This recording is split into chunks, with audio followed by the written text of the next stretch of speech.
I'm Samantha Mitchell, 34, and until last month I was a happily married real estate attorney. I still remember the sound of my suitcase wheels rolling down our driveway at 11 p.m. as my husband Daniel watched from the doorway of the house I had paid for entirely with my own money. His mother Martha stood behind him, her arm around his waist, a satisfied smirk on her face. She had moved in temporarily 6 months ago. I never imagined I'd be the one leaving. But what happened a few days later? That's something none of us saw coming. Before I tell you what happened next, comment where you're watching from and hit that subscribe button if you've ever dealt with toxic in-laws. Trust me, this story is just getting started. To understand how I ended up homeless despite owning an $850,000 house, I need to take you back to the beginning. I've always been career-driven. After graduating top of my class from law school, I joined one of Boston's most prestigious firms specializing in real estate law. I worked 60-hour weeks, saved aggressively, and lived in a modest apartment with the goal of someday owning my dream home. By 31, I had saved enough for a substantial down payment. I was financially secure, professionally successful, but admittedly lonely. My friend Jasmine kept insisting I needed to get out there instead of spending every weekend reviewing contracts. "You're going to wake up one day and realize you've never lived," she warned me over brunch one Sunday. That afternoon, she dragged me to a new restaurant downtown. That's where I met Daniel Harris. He was 38, tall with salt and pepper hair at his temples that made him look distinguished. As the owner of the restaurant, he personally came to our table to ask about our meal. When our eyes met, I felt that instant connection people talk about but I'd never experienced. "First time here?" he asked, his attention focused entirely on me despite Jasmine sitting right there. "Yes," I managed to say, suddenly feeling like a tongue-tied teenager. "Then desserts on the house," he smiled, and later delivered it personally along with his phone number. Our first date lasted 5 hours. We talked about everything: his passion for food, my love of architecture and property law, our shared dream of traveling to Italy someday. Daniel was charming, attentive, and seemed genuinely interested in my life and career. After years of dating men who were intimidated by my success, his confidence was refreshing. The relationship progressed quickly.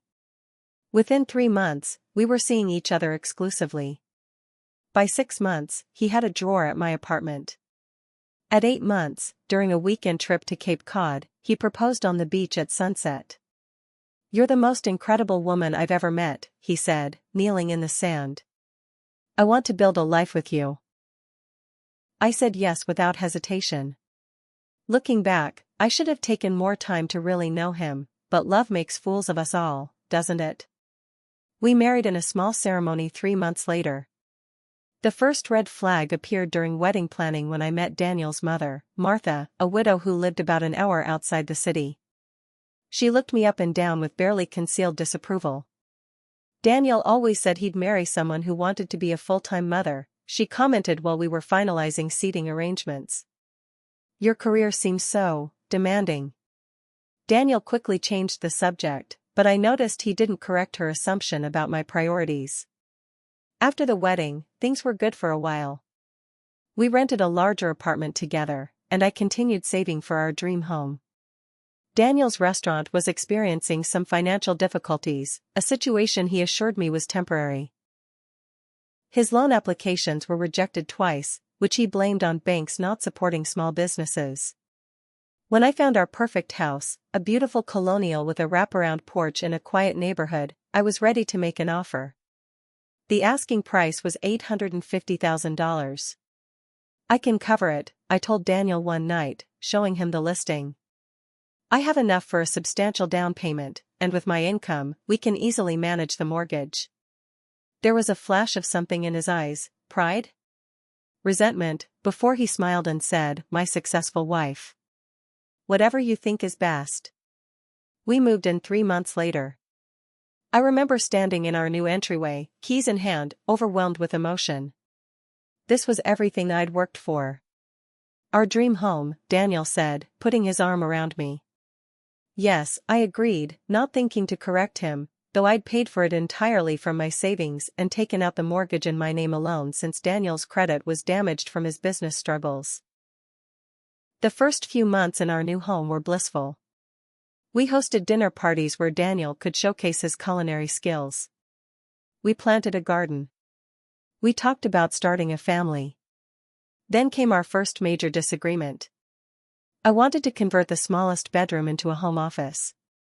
Daniel insisted it should remain a bedroom for when we have kids. When I pointed out that was still at least a year away according to our plans, he accused me of prioritizing work over family. "This is our house," he said, emphasizing the "our" in a way that made me uncomfortable. "We should make decisions together." I agreed in principle, but something about his reaction felt off. Still, I compromised. We left the room as a potential nursery, and I set up a small desk in our bedroom instead. Family gatherings became another source of tension.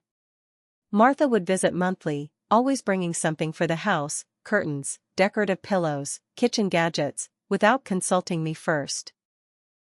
"The living room could use some color," she'd say, unfurling curtains that didn't match our decor at all. Or, "These knives are much better than the ones you have."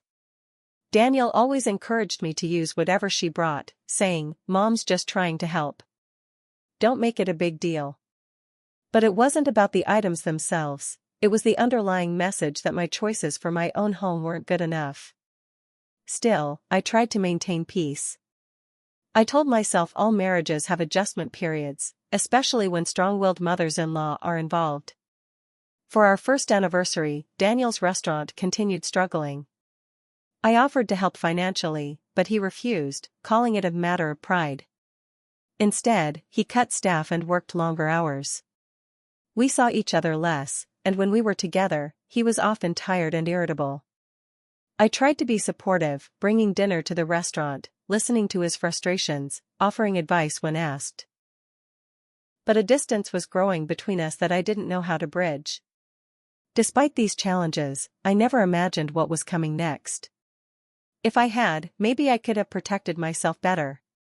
Maybe I would have seen that what I thought was a partnership was actually something very different.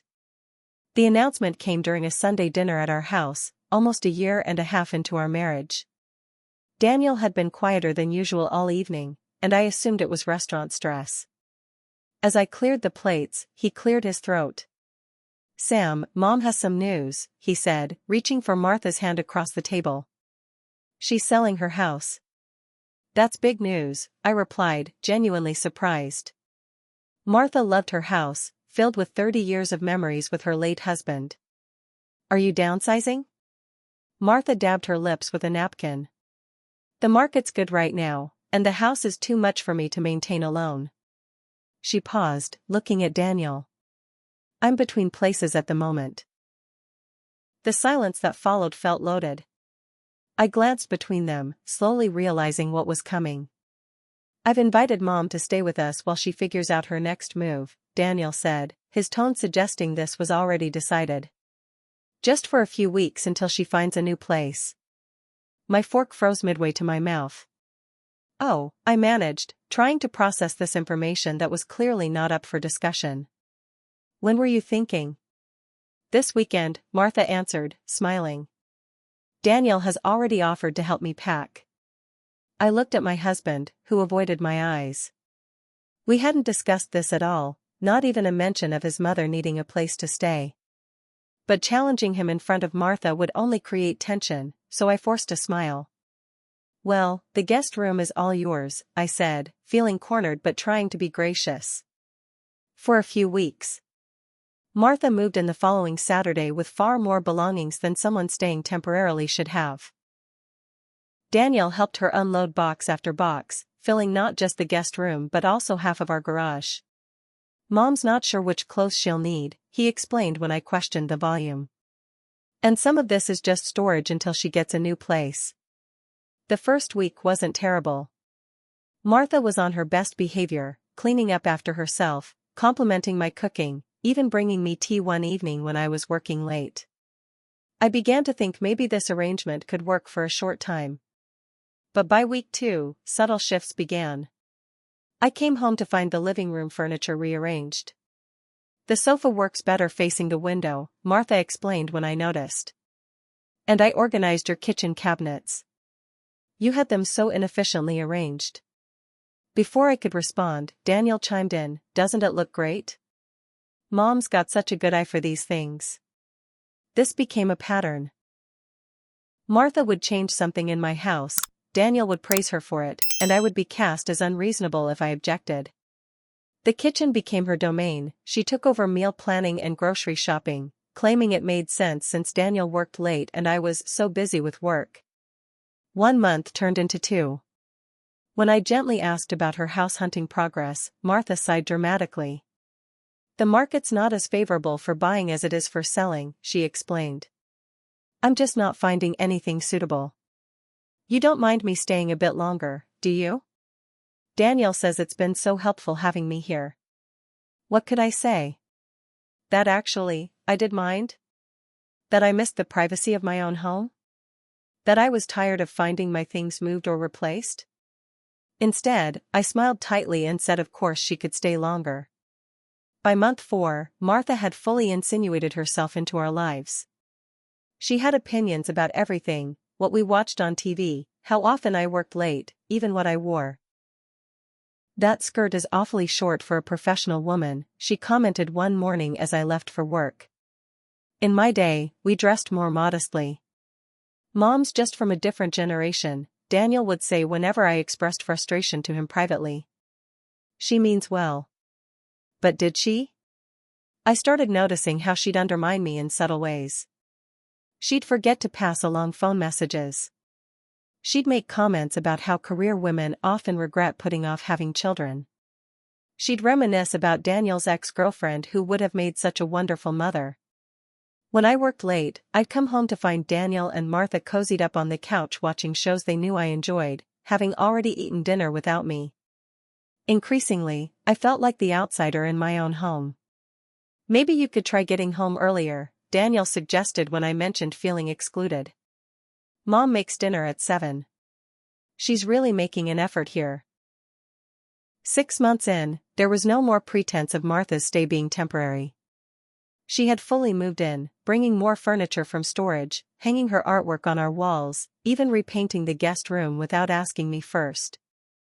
I hope you don't mind, she said when I discovered the formerly pale blue room now painted a dark burgundy.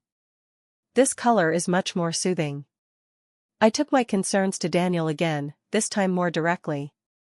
Daniel, we need to discuss your mother's living situation, I said one night when we finally had a moment alone. It's been 6 months. This was supposed to be temporary. He sighed heavily, as if I was being difficult. Mom's comfortable here. She's not bothering anyone. She's bothering me, I admitted. I feel like I'm living in her house, not the other way around. You're being selfish, he snapped. She's family. What kind of person begrudges family a place to stay? I don't begrudge her a place to stay, I clarified, hurt by his accusation. But this is our home. We need boundaries. Our home, he repeated, with strange emphasis. Exactly. And she's my mother. That conversation ended with Daniel sleeping in the guest room, with the burgundy walls, claiming he needed space. It was the first time we'd slept apart since our wedding, and as I lay alone in our bed, I wondered how we'd gotten here. How my dream home had become a place where I felt increasingly unwelcome. After 6 months of Martha's temporary stay, I was emotionally exhausted but still holding out hope that the situation would improve. Daniel and I were talking less, arguing more, and any mention of his mother's living arrangement would trigger immediate defensiveness from him.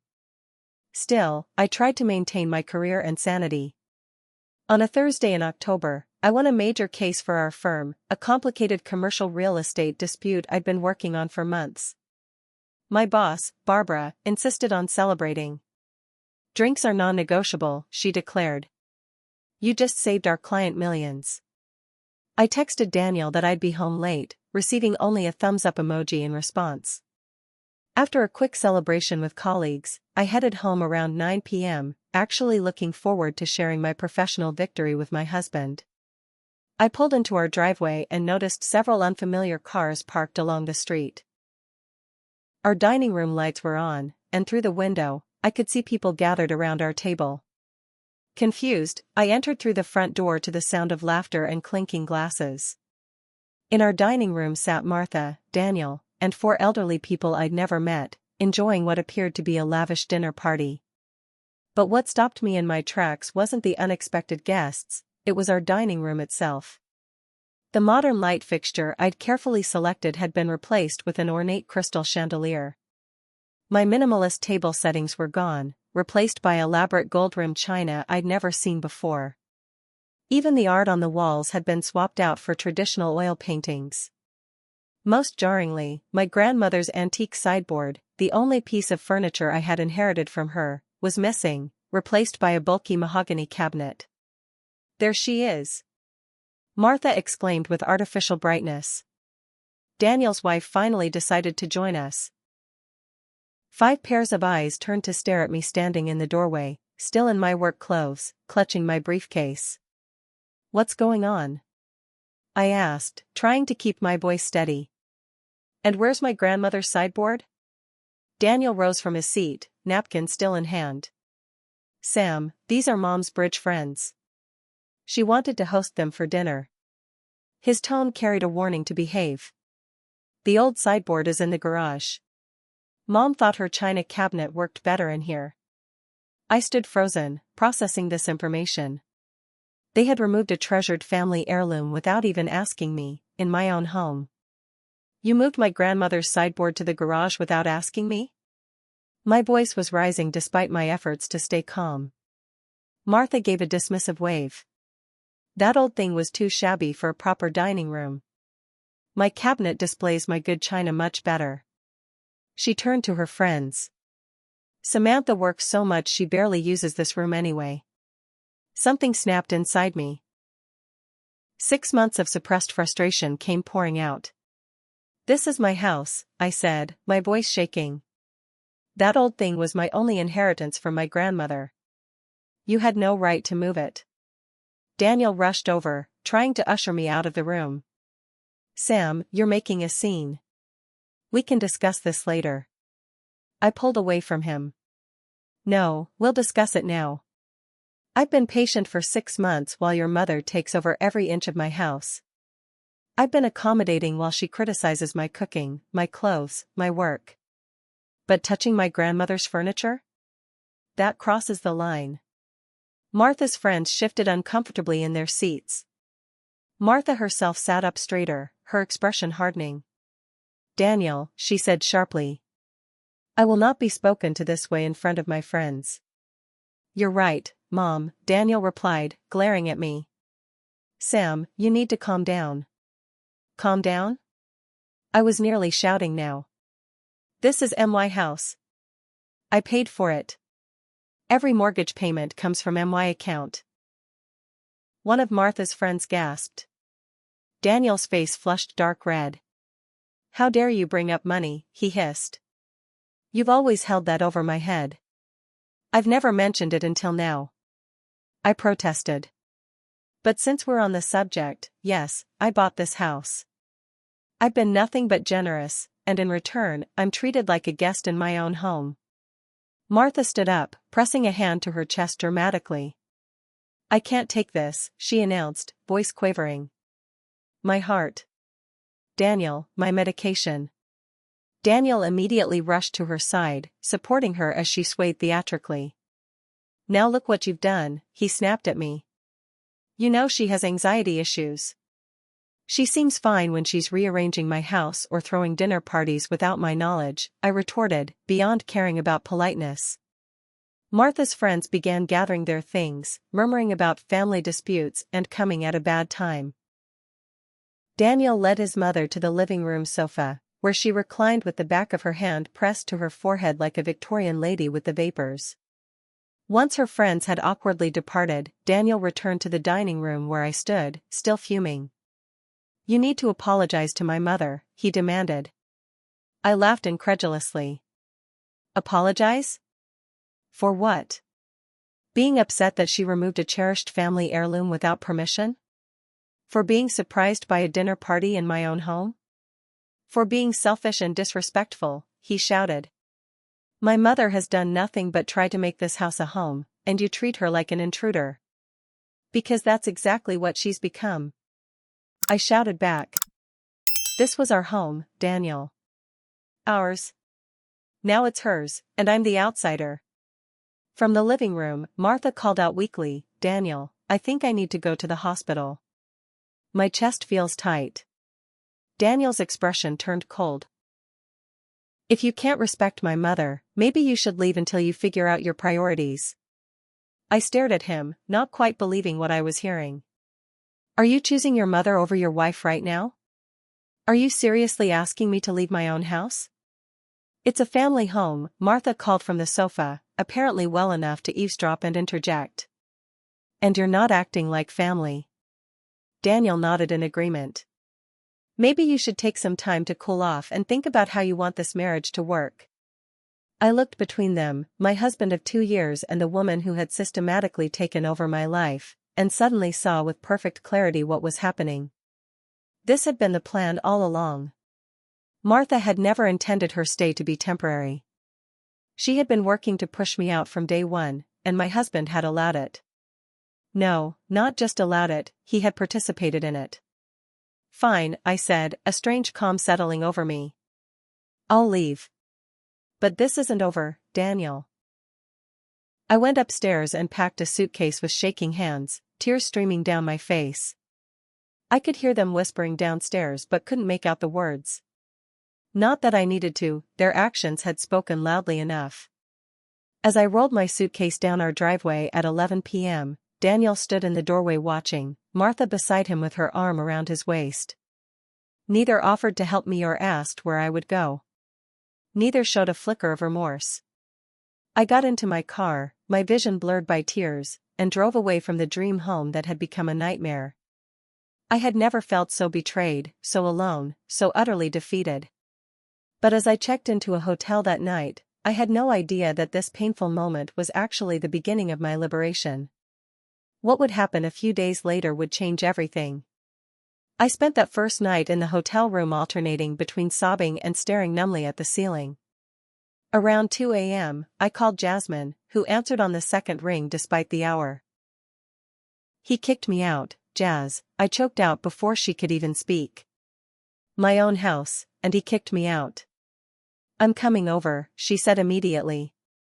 Text me your room number. 40 minutes later, Jasmine arrived with an overnight bag, a bottle of wine, and a fierce loyalty that made me break down all over again.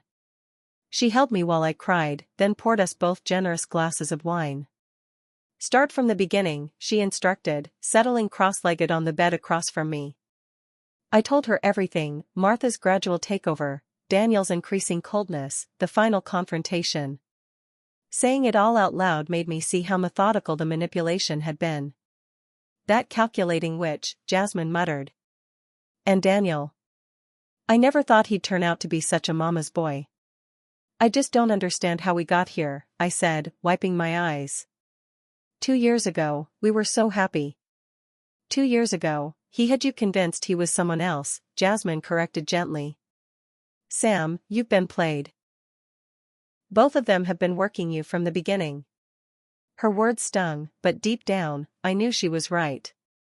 I checked my phone for the 10th time, still no messages from Daniel asking if I was safe or where I had gone.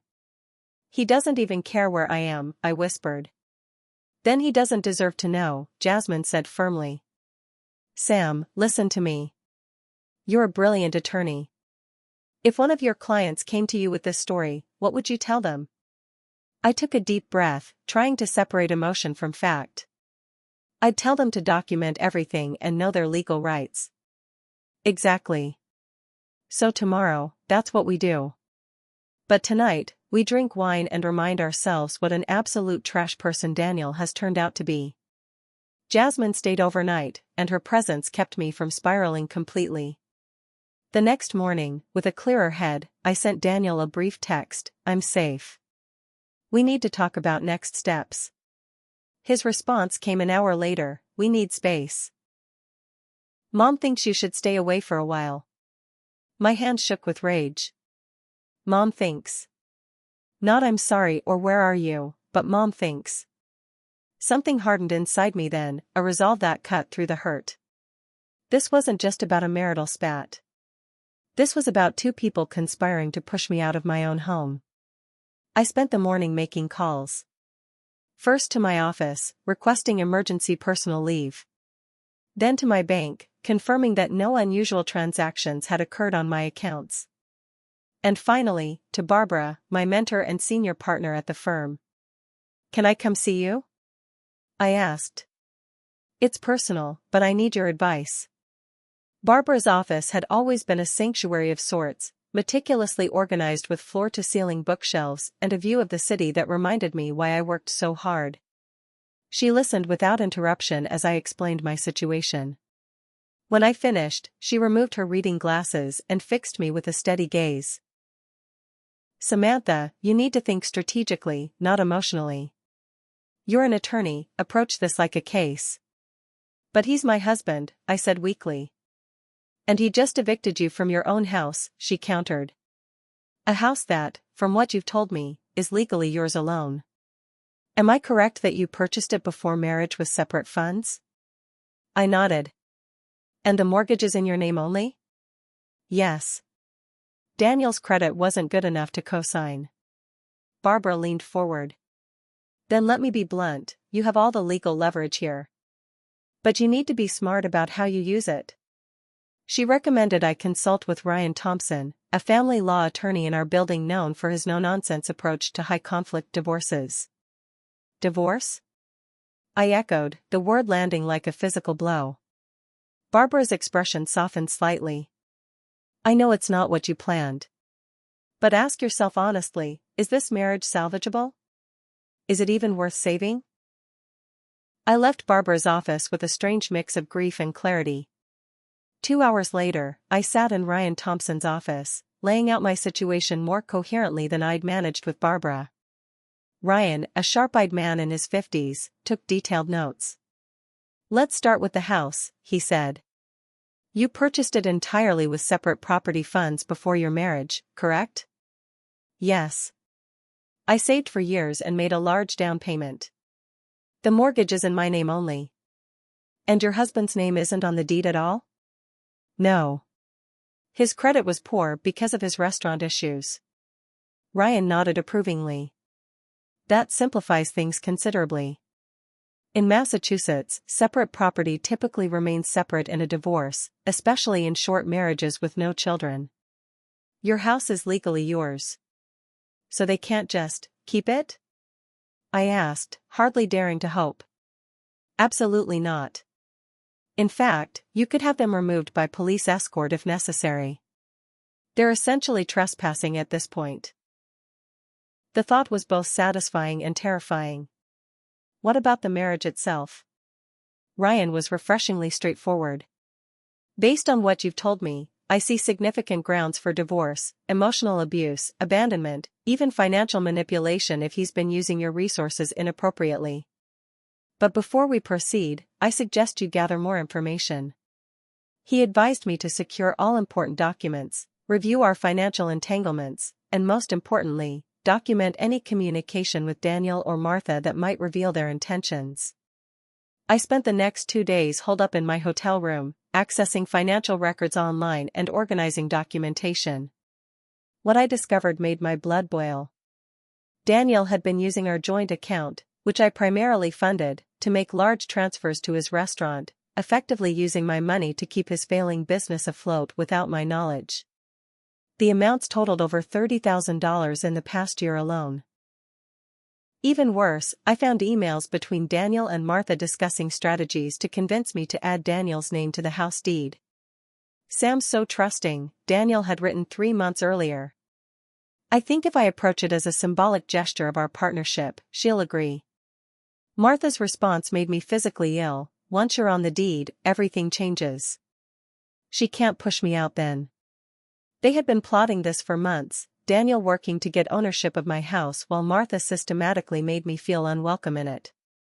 The betrayal was so complete, so calculated, that it transformed my heartbreak into cold fury. I forwarded everything to Ryan, who called me immediately after reviewing the documents. This changes our approach, he said, not bothering with pleasantries. These emails show clear intent to defraud you. We're not just talking divorce now, we're talking potential legal claims for financial misconduct. What do you recommend? I asked, my attorney mindset finally eclipsing my emotional turmoil. It's time to reclaim your house, Ryan said firmly. And I suggest we do it with maximum legal protection. Are you ready for that? For the first time in days, I felt something like hope, or at least purpose. Yes, I said decisively. I'm ready. Together, we crafted a plan that was both legally sound and, I had to admit, satisfying in its directness. No more being manipulated. No more being pushed around in my own home. It was time to take back what was mine. 3 days after being kicked out of my own house, I pulled into my driveway accompanied by Ryan Thompson and a police officer named Officer Garcia. We had called the local precinct in advance, explaining the situation and requesting an escort to prevent any potential conflict. Given the clear property records showing I was the sole owner, they had readily agreed. My heart pounded as we approached the front door. Part of me still couldn't believe it had come to this, needing police protection to enter my own home.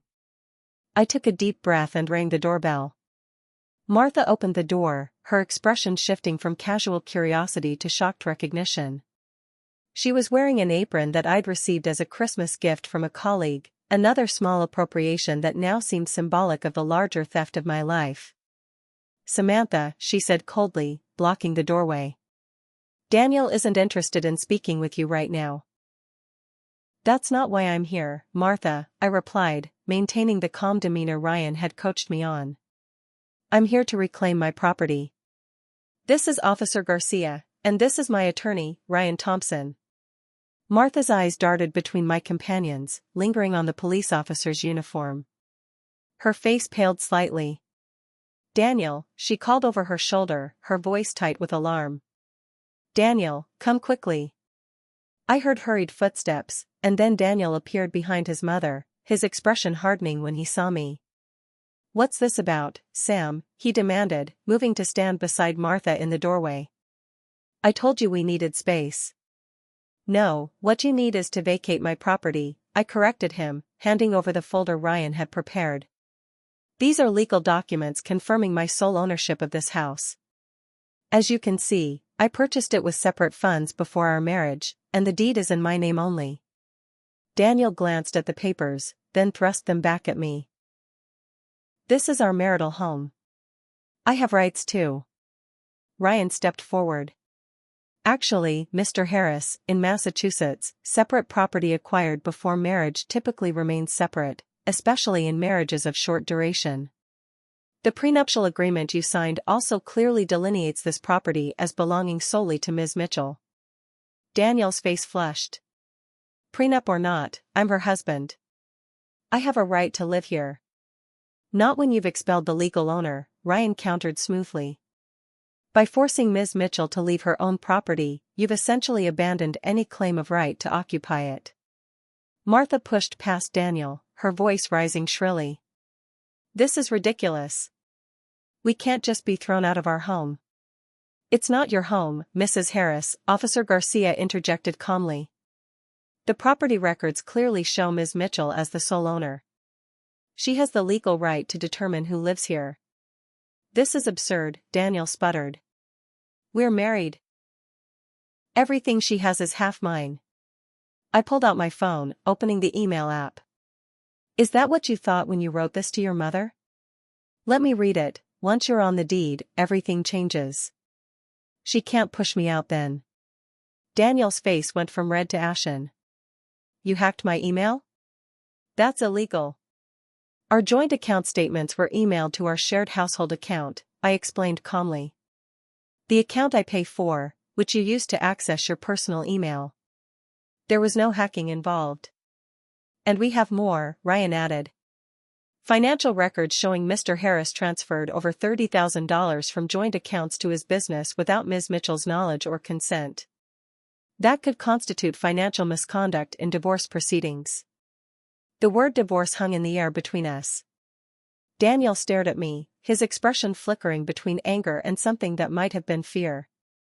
"You wouldn't," he said quietly. "I already am," I replied, my voice steady despite my churning emotions. "The petition will be filed tomorrow." Martha suddenly clutched at her chest, her breathing becoming exaggerated. I can't breathe. Daniel, my heart." Officer Garcia looked concerned. "Ma'am, do you need medical assistance? I can call an ambulance." "No." Martha snapped, dropping the act as quickly as she'd adopted it. "I just need these people off our property." "Mrs. Harris," Officer Garcia said firmly. "This is not your property. I need you both to cooperate and gather your essential belongings. Ms. Mitchell has agreed to give you 30 minutes to pack what you need for the next few days. The rest can be arranged through your attorneys." Daniel looked at me with genuine shock. "You're really doing this? Throwing us out on the street?" For a moment, I wavered. Despite everything, this was still the man I had loved, had built dreams with. But then I remembered the coldness in his eyes as he watched me leave 3 nights ago, remembered how he had chosen his mother over me time and again. "You did this, Daniel," I said quietly. "When you decided I wasn't welcome in my own home. When you and your mother conspired behind my back. When you used my money without my knowledge. You did this, not me." Martha began to wail dramatically. "Where are we supposed to go? I sold my house because Daniel said we could live here." That was news to me. I looked at Daniel, whose expression confirmed this wasn't one of Martha's manipulations. She really had sold her house with the understanding they would live in mine. "You promised your mother she could live in my house permanently? Without ever discussing it with me?" The final piece of betrayal clicked into place. Daniel had no answer, just a look of trapped desperation. "You have options," Ryan interjected smoothly. "There are hotels, short-term rentals. Ms. Mitchell is being more than generous, allowing you time to gather essentials rather than requiring immediate removal, which would be within her legal rights." Daniel's shoulders slumped in defeat. "Fine. We'll get our things." The next 30 minutes were excruciatingly awkward. Officer Garcia stood in the foyer while Daniel and Martha packed suitcases, Martha loudly lamenting their mistreatment the entire time. I remained in the living room with Ryan, trying not to look at the changes Martha had made, the new curtains, the rearranged furniture, the unfamiliar decorative items that had replaced my own. Finally, they emerged with several suitcases. Martha glared at me venomously. "You'll regret this," she hissed. "Daniel deserved better than you." I didn't respond, refusing to be baited into an emotional reaction that might undermine the legal precision of this moment. "Where's your car?" Officer Garcia asked them. "In the garage," Daniel muttered. "I'll get it." As they loaded their luggage, I had a locksmith waiting nearby come to the door. He would change all the locks as soon as they left. Daniel paused before getting into his car, looking back at me standing in the doorway of what had once been our shared home. "Sam," he said, his voice softer than it had been all day. "We could have worked this out. You didn't have to do it this way." "Yes, I did," I replied simply. "You left me no choice." As their car pulled away, I felt a complex wave of emotions, relief, sadness, anger, and underneath it all, a tentative sense of reclaimed power. Ryan squeezed my shoulder supportively. "You did well," he said. "The first step is always the hardest." The locksmith got to work immediately, and within an hour, I had new keys to my home, truly my home again. I walked through each room, taking inventory of what had been changed, what was missing, what would need to be restored. In the dining room, I found my grandmother's sideboard indeed shoved into a corner of the garage, scratched but salvageable. With Ryan's help, we brought it back to its rightful place. That night, alone in my house for the first time in months, I slept more soundly than I had in weeks. The battle wasn't over, divorce proceedings would be complicated and likely ugly, but I had taken back control. I had stood up for myself. And that, I was learning, made all the difference. The days following the confrontation passed in a blur of legal meetings, emotional processing, and practical matters of reclaiming my space. Daniel tried calling repeatedly the first day, leaving voicemails that ranged from apologetic to angry to manipulative. I forwarded them all to Ryan without listening to most, following his advice to minimize direct contact. Everything through attorneys now, Ryan reminded me. Don't give them any ammunition. On day 3, the texts from Daniel took a darker turn. You've ruined my life. Mom had to go to the ER last night for her blood pressure. Is that what you wanted? I showed Ryan, who shook his head. Classic manipulation. Block his number. If he needs to communicate with you, he can do it through me. Taking that step, blocking my husband's number, felt surreal, but also liberating. I realized how much mental energy I'd been expending just dreading his next message. Martha was more direct in her approach. She called my office repeatedly until our receptionist began screening all calls. Then she started reaching out to mutual friends, spinning a tale of how I had snapped and cruelly evicted them without warning. She's having some kind of breakdown, Martha told our neighbor Rachel, who immediately called to check on me. We're worried about her mental health. The rumor mill churned quickly. Some friends took Martha's stories at face value and sent concerned or even judgmental messages. Others, like Rachel, called to hear my side. I knew something was off, Rachel confided after I explained what had happened. Martha was always so territorial about your house whenever I visited. Like she was the lady of the manor or something. This pattern repeated itself throughout our social circle. Some people drifted away, uncomfortable with taking sides. Others surprised me with their unwavering support. The crisis became an unexpected filter, showing me who my true friends were. Jasmine remained my rock, coming over with takeout and wine, helping me reclaim spaces that had been taken over by Martha's presence. Let's burn these hideous curtains, she suggested one evening, holding up the heavy brocade drapes Martha had hung in my living room. As satisfying as that would be, I think donation is the more mature option, I laughed, realizing it was the first time I'd genuinely laughed in weeks. We spent that weekend redecorating. Restoring my original design elements where possible, and thoughtfully replacing what couldn't be salvaged. Each change felt like reclaiming a piece of myself. The legal process moved forward with methodical precision. Ryan filed for divorce citing irreconcilable differences and submitted documentation of Daniel's financial improprieties. As expected, Daniel hired his own attorney and contested everything, demanding half the value of the house despite the prenup. It's a delay tactic, Ryan assured me during a particularly discouraging meeting. The law is clear on separately owned property, especially with your documentation. He's hoping you'll settle just to get it over with. Daniel's restaurant finally failed completely 2 months after our separation.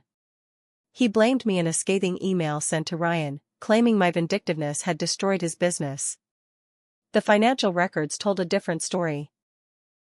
The restaurant had been failing for over a year, kept afloat only by the money he'd siphoned from our joint account.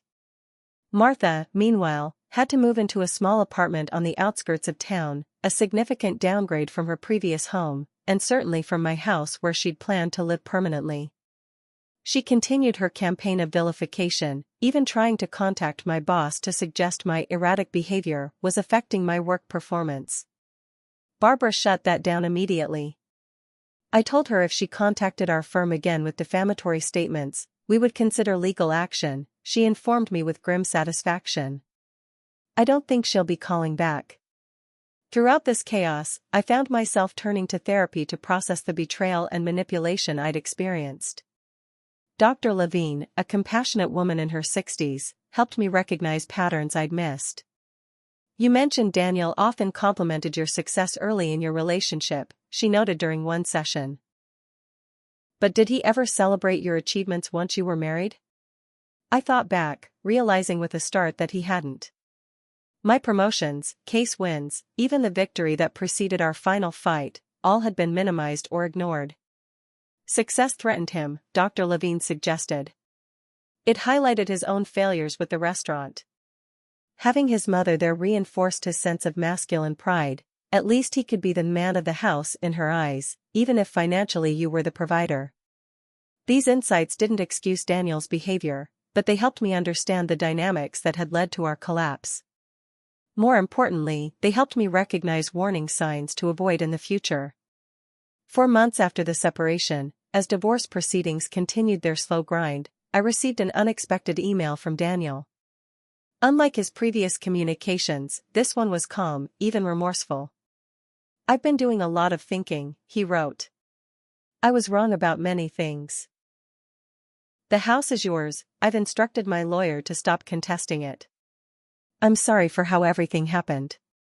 Ryan was skeptical. Convenient timing, now that his restaurant is closed and he's probably broke. But if he's genuinely withdrawing his claims to the property, that simplifies things considerably. Indeed, the divorce process accelerated after Daniel stopped fighting the property division. 6 months after our separation, we reached a settlement agreement. Daniel would keep his failed restaurant's remaining assets and assume its debts. I would keep my house and retirement accounts. The joint account, which had been nearly emptied by Daniel's transfers to his business, would be closed. The day I signed the final papers, I felt a strange mixture of sadness and relief. A chapter of my life was ending, one that had begun with such hope and ended with such betrayal. But as I walked out of the courthouse, the spring sunshine warm on my face, I also felt lighter, as if I'd set down a heavy burden I'd been carrying too long. That evening, I hosted my first dinner party in my reclaimed home. Just a small gathering: Jasmine, Barbara, Rachel and her husband, a few other loyal friends who had supported me through the darkest times. We ate, drank, laughed, and celebrated not just the end of my marriage, but the beginning of my next chapter. To new beginnings, Barbara toasted, raising her glass. And to having the courage to stand up for yourself, even when it's terrifying. And to friendship, Jasmine added. The kind that helps you pack your ex's mother's weird figurines into boxes. Everyone laughed, and I looked around at these people who had become my support system, my chosen family. For the first time in a long time, I felt truly at home. 2 weeks later, I ran into Daniel at a restaurant downtown. It was bound to happen eventually in a city this size, but the coincidence still shocked me. He looked different, thinner, less confident, with new lines around his eyes. He was dining alone, picking at a plate of pasta without much interest. Our eyes met across the room, and after a moment's hesitation, he approached my table. "Sam," he said, his voice softer than I remembered. "You look well." "Thank you," I replied, surprised by my own composure. "How are you?" He shrugged, a gesture so familiar it sent an unexpected pang through my chest. "Managing. Mom found a place in Florida near my aunt. I'm looking at restaurant jobs in Providence." "A fresh start," I observed. "That's good." "Yeah." He paused, seeming to struggle with what to say next. "Sam, I know it's too late, but I am sorry. I made terrible choices. You deserved better." 6 months ago, those words might have meant everything to me. Now, they simply confirmed what I already knew. "Yes," I agreed simply. "I did." He nodded, accepting this truth. "Take care of yourself, Sam." "You too, Daniel." I watched him walk back to his table, this man I had once loved enough to marry, now essentially a stranger. Surprisingly, I felt no anger, no lingering resentment, just a mild sadness for what might have been, and a quiet gratitude for what actually was. I returned home that night to the house that was now unquestionably mine alone. As I kicked off my shoes and settled onto the sofa, positioned exactly where I wanted it, with no one to question my choice, I realized something profound: I was happy. Not despite being alone, but in part because of it. I had reclaimed not just my physical space, but myself. The next morning, I received an email about a senior partner position opening at the firm. Barbara had recommended me. "You've shown exceptional judgment and resilience this year," she wrote. "Both essential qualities for leadership." As I prepared my application materials, I thought about how differently this might have played out if I hadn't found the courage to stand up for myself that day. If I had continued to accommodate, to compromise, to diminish myself to keep the peace. Sometimes losing what you thought you wanted leads you directly to what you truly need. In my case, losing a husband who didn't value me had led me back to my own worth. And that, I was discovering, was the most valuable possession of all. 1 year after the night I was forced out of my own home, my life had transformed in ways I never could have anticipated. The divorce was finalized, Daniel had moved to Providence as planned, and Martha was indeed living in Florida, occasionally sending passive-aggressive holiday cards that I promptly recycled. I had accepted the senior partner position at my firm, becoming the youngest woman to reach that level in the company's history. The promotion came with increased responsibilities but also greater flexibility to choose my cases and mentor younger attorneys, particularly women navigating male-dominated spaces. My house had become truly mine in every sense. I'd completed a minor renovation, opening up the kitchen to the dining room, a change Martha had vehemently opposed during her stay. My grandmother's sideboard occupied its rightful place of honor, restored and polished after its time in the garage. Every room reflected my taste, my priorities, my life. More importantly, I had rebuilt my sense of self. Weekly sessions with Dr. Levine had helped me process not just the collapse of my marriage, but the patterns that had made me vulnerable to such manipulation in the first place. "You were raised to be accommodating," she observed during one of our later sessions. "To prioritize harmony over your own needs." Daniel and Martha exploited that quality. "I always thought being accommodating was a virtue," I admitted. "Kindness is a virtue," she corrected gently. "Self-erasure is not. There's a difference between compromise and surrender." That distinction had become my guiding principle as I rebuilt my life. I learned to set boundaries without guilt, to express my needs without apology, to recognize when flexibility became self-betrayal. I'd also discovered an unexpected passion for helping other women protect their financial interests. Working with Barbara, I developed a series of workshops for women on property rights, prenuptial agreements, and financial independence within relationships. The response was overwhelming, so many women recognized their own vulnerabilities in my story.